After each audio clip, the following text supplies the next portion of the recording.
C'est sous prescription du ministre des Domaines, du Cadastre et des Affaires foncières que le 3e adjoint au préfet du département du Wouri a conduit la mission chargée de la vérification des limites des bornes du village Japoma ce 3 juin 2025. Une mission composée des géomètres et experts fonciers du cadastre.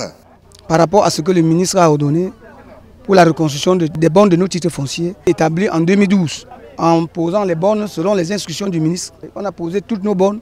Et il est donc question que le cadastre corrige les coordonnées géodésiques. Ils ont posé au moins plus de 76 bornes sur une superficie de 40 hectares. Une délimitation des frontières de Japoma qui permet d'une part la correction des données et réhabilitation des titres fonciers 47 999, 48 000, 48 001 et d'autre part la détection des titres fonciers frauduleux. Lors de l'obtention des titres fonciers de ce site, c'était à l'époque où c'était la chaîne qu'on faisait des titres fonciers. Quand le système numérique est venu, on a écrit au cadastre fatigué, ils n'ont jamais corrigé les coordonnées. Nous savons que cette fois-ci, comme le ministre a donc instruit le préfet de corriger ces coordonnées, que ces gens qui sont au cadastre le feront.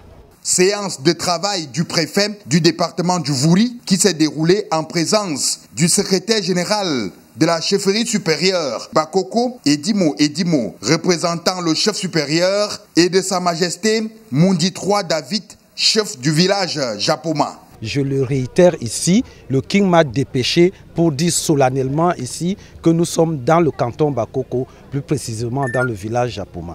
Au niveau de nos cantons, chaque canton connaît ses limites et que le territoire dans lequel nous nous retrouvons en ce moment, qui a été l'objet de la sortie de la préfecture du Wouri ce matin, est dans le canton Bakoko. Dire que c'est l'implantation des limites des bornes des titres fonciers qui ont été soit superposés et qu'aujourd'hui l'administration, monsieur le ministre a constaté que c'était injuste. Donc il a fallu vraiment de la paix.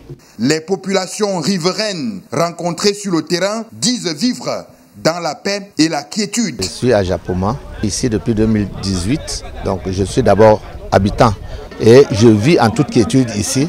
Le patriarche Emmanuel Simon, âgé de 94 ans, seul vivant de la famille Yalong de Japoma, a saisi l'occasion pour appeler les fils et les filles Bakoko et Bassa à promouvoir la paix et le vivre ensemble dans le strict respect de la délimitation des frontières.